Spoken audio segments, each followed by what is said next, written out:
अमन जी बहुत शानदार भाषण देते हैं मेरे भाई प्रेम शुक्ला जी, और कितनी तरीके से उन्होंने गुजरात की मुद्दों से, गुजरात के विकास से, गुजरात की शिक्षा व्यवस्था से बचते हुए गली नापते हुए साइड में निकल लिए। मुझे शर्म आती है इन लोगों के ऊपर, मुझे दया आती है इन लोगों के ऊपर कि 27 साल जिस गुजरात के मॉडल की बात करते थे, गुजरात के लोगों को 27 साल में इन्होंने क्या दिया ये मुझे बताएं। गुजरात के अंदर इन्होंने 27 साल में ये टूटे फूटे स्कूल दिए, ये छप्पर में चलने वाले स्कूल दिए, गुजरात की लेक्चर व्यवस्था दी। आज गुजरात के जो टीचर्स हैं वो धरना कर रहे हैं, सफाई कर्मचारी धरना कर रहे हैं, एडोक के टीचर धरना कर रहे हैं। वहां पर हर वर्ग, हर जाति के हर कर्मचारी, आज गुजरात की राजधानी गांधीनगर जो गुजरात की राजधानी है, आज वो आंदोलन की राजधानी बन गई है। इनके सचिवालय को घेर लिया जाता है और ये बात करते हैं गुजरात की। आज गुजरात के अंदर 22 पेपर फूट चुके हैं, लीक हो चुके हैं और उनके दोषियों को नहीं पकड़ा गया क्योंकि भारतीय जनता पार्टी के लोग थे। आज गुजरात के लोग इस बात का जवाब मांगते, तुम्हारे जुमलों की बात में नहीं आएंगे गुजरात के लोग। आज गुजरात के लोग ये पूछ रहे हैं, बताइए जीतू वघानी ने जो कहा था कि गुजरात के अंदर, गुजरात देश का इकलौता ऐसा राज्य है जहां 6300 सरकारी स्कूलों को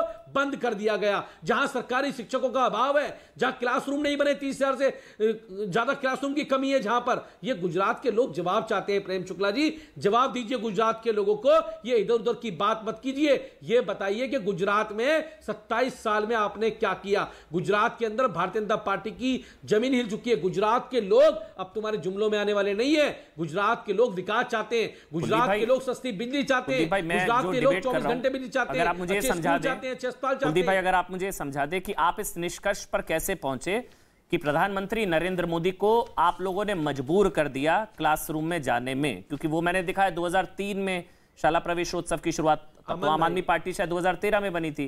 तो मेरा सवाल यह है कुलदीप भाई, आप इस निष्कर्ष पर कैसे पहुंचे कि आप लोगों ने प्रधानमंत्री नरेंद्र मोदी को मजबूर कर दिया क्लास में जाने की, और ये आपकी जीत कैसे है? ये है मेरा सवाल कुलदीप जी। मैं जवाब देता हूं जी। देखिए अमन भाई, बिल्कुल आपने बहुत सही बात कही। मुझे तो आज ये कहने में मतलब वो लग रहा है कि 2003 की तस्वीर भारतीय जनता पार्टी को दिखानी पड़ रही है।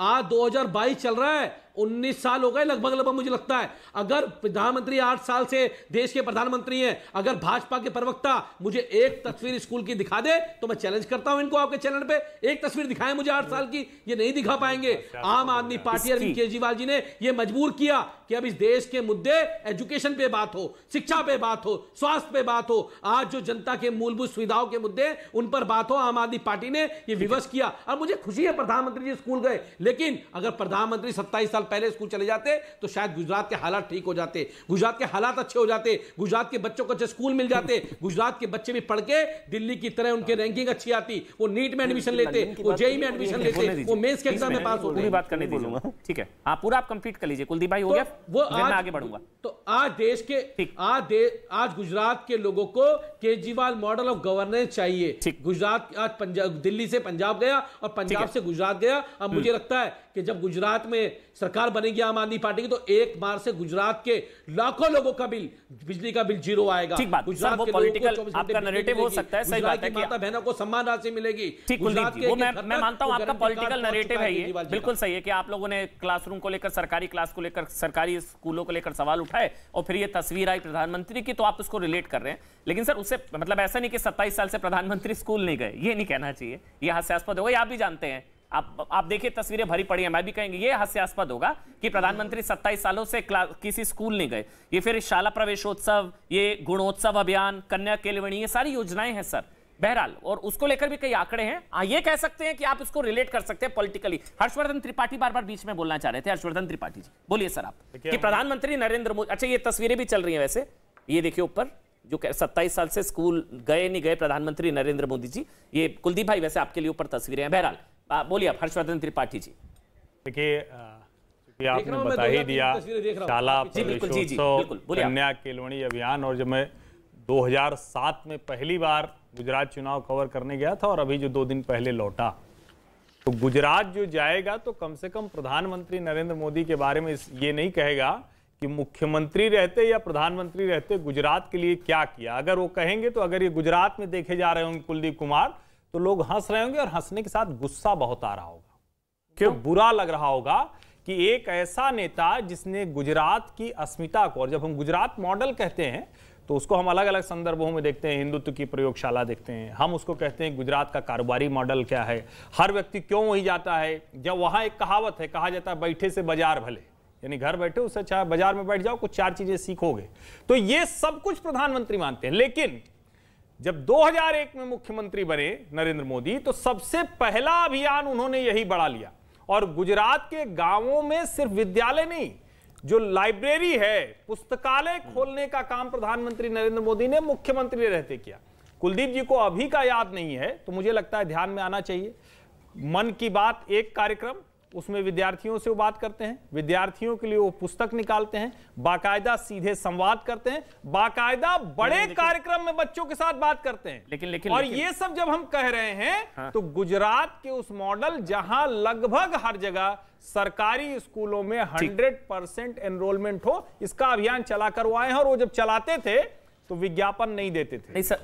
अमन जी इसको पूरा हो जाने दीजिए। अच्छा चलिए। वो विज्ञापन नहीं देते थे, वो क्या करते थे, वो कहते थे हम किसी एक गांव के किसी भी जिले में एक तालुका है, उसका गांव है, चुनेंगे, वहां जाके मुख्यमंत्री नरेंद्र मोदी बैठ जाते थे, उनका सेक्रेटरी, वहां का डीएम, उनके मिनिस्टर, उन सबको 3 दिनों तक उस अभियान में रहना पड़ता था। मुझे नहीं ध्यान में है कि देश में किसी सरकार ने इस तरह का काम कुलदीप जी कह रहे हैं, आम आदमी पार्टी जो कह रही है कि सरकारी स्कूलों का सवाल तो आम आदमी पार्टी ने उठाया था। दीपक, मैं आपके पास आ रहा हूं। दीपक झा, कुलदीप जी मैं आ रहा हूं, मैं आप एक बार सबका कंप्लीट कर लूं, फिर मैं आपके पास आऊंगा। जो आप दिखाना चाह रहे हैं मैं समझ गया, आप जो स्कूलों की हालत दिखाना चाह रहे हैं, मगर जो कुलदीप जी कह रहे हैं, जो आम आदमी पार्टी कह रही है, दीपक भाई, जुड़ता तो है आम आदमी पार्टी जो जोड़ रही है पॉलिटिकल नैरेटिव के हिसाब से कि भाई सरकारी स्कूलों को लेकर सवाल उठाया और उसके बाद ये तस्वीर आ गई।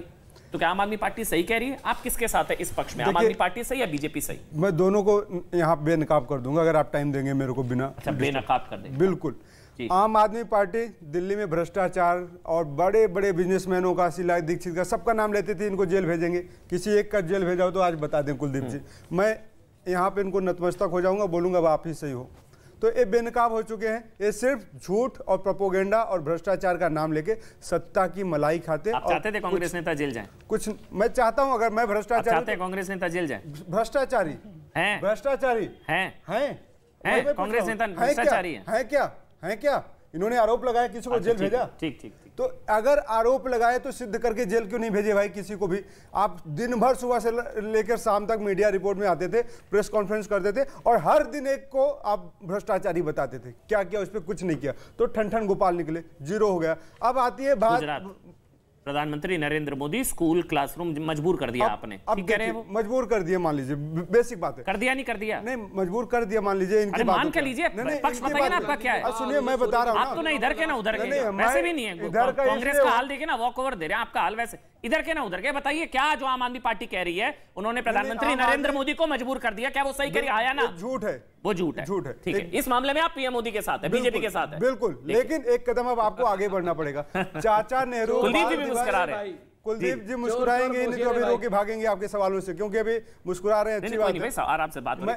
क्यों भागेंगे भाई? आप भाग रहे हैं क्या? चलिए, आप सवालों से भागने वाले, इनकी आदत मेरे को पता है। पूरा कंप्लीट करिए। बात करता हूँ कि मतलब आप मान रहे हैं कि प्रधानमंत्री नरेंद्र मोदी ने शिक्षा व्यवस्था को लेकर बेहतरीन काम किया है? सुन तो नहीं, अरे सर इधर रहिए, उधर रहिए। आपने एक मिनट रुकिए ना, ये गलत है। आपने मुझे बोला 1 मिनट रुकिए, आराम से 1 मिनट। आपने बोला दीपक भाई, सुनिए, आम आदमी, सुनिए, आपने जो बोला, आम आदमी पार्टी ने जो आरोप लगाया कि मोदी को मजबूर कर दिया आम आदमी पार्टी ने, आपने बोला आरोप गलत है? गलत है। यानी कि प्रधानमंत्री नरेंद्र मोदी जो कह रहे हैं शिक्षा व्यवस्था को लेकर वो सही है। खिंचवाने जाते थे भैया, पहले भी जाते थे।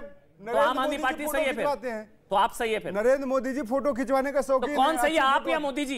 अरे हमें सही है ना, हम बता रहे हैं ना, हम बता रहे हैं ना आपको। अच्छा चलिए बताइए। अब आगे की बात आइए। चाचा नेहरू बाल दिवस एक कौन मनाता है? अब मैं तो कहूंगा नरेंद्र मोदी जी बाबा मोदी दिवस मनाना शुरू कर देंगे, क्योंकि चाचा नेहरू दिवस तो मनाया जाता है, बच्चों से प्रेम तो हमारे नेहरू जी का था। तो ये सब एक प्रोपोगेंडा के तहत किया जा रहा है। मनसुख वसावा कौन है? प्रेम शुक्ला जी आपको पता है ना कि नहीं पता है? मनसुख वसावा का नाम सुना है आपने? उन्होंने कहा कि गुजरात में शिक्षा का स्तर गिर रहा है। और एक रिपोर्ट और कहती है कि 1995 में गुजरात शिक्षा के मामले में 5वें नंबर पे था और अभी की रिपोर्ट कहती है कि 21वें स्थान पे आ गया। तो आप बता दीजिए अमन चोपड़ा जी, इनसे पूछ लीजिए सर कि किस नंबर पे और कहाँ से विकास हो गया। यानी कि आम आदमी पार्टी सही कह रही है। आम आदमी पार्टी का तो कुछ है ही नहीं। यानी कि आम आदमी पार्टी सही कह रही है। जो आप कह रहे हैं वो आप वही तो रिपीट कर रहे हैं जो आम आदमी पार्टी कह रही है कि शिक्षा को लेकर बुरा हाल है, आप भी वही कह रहे हैं। आंकड़े यही कहते हैं। आम आदमी फोटो के लिए बात कर रहे हैं कि नरेंद्र मोदी जी पहले स्कूल में जाते, वो तो जा ही रहे हैं, फोटो तो खिंचवा रहे हैं। आम आदमी पार्टी सही कह रही है नहीं कह रही है? नहीं, आम आदमी पार्टी को तो ये भी नहीं पता था कि नरेंद्र मोदी जी फोटो खिंचवाने में। आपके पास आऊंगा शिवम, आप बोलिए एक बार, आप तय करिए, फिर मैं कुलदीप जी आपके पास आऊंगा। नहीं, इसमें तय करने की बात नहीं है। आम आदमी तो नंबर 1 की झूठी है और भाजपा उससे बड़ी झूठी है। बस ये कह रही है कि शिक्षा व्यवस्था का बुरा हाल है। बिल्कुल बिल्कुल बुरा हाल है। 21वें नंबर पे 21वें नंबर पर सुनाई नहीं दे रहा क्या? वो आलू की सोने की फैक्ट्री, आलू की फैक्ट्री लगाते हैं। आपको सुनाई नहीं दे रहा क्या? दीपक भाई मैं पूछ रहा हूँ, जो कुलदीप जी कह रहे हैं कि शिक्षा व्यवस्था का बुरा हाल है गुजरात में, सही कह रहे हैं? वो सच्चे आदमी है। फोटो खिंचवाने की अगर बात करें, अरे सही कह रहे हैं गलत कह रहे हैं? शिक्षा का तो बेकार है ही ना, आपको बताना पड़ेगा। मैं कह रहा हूं कि आम आदमी पार्टी सही कह रही है। आम आदमी पार्टी से मुझे लेना देना नहीं, मैं इनके झूठ को बेकार कर रहा हूं। चलिए छोड़िए, बस ठीक है, हो गया, बस सर इतना बहुत है। एक बार शिवम का पक्ष ले लेते हैं, फिर मैं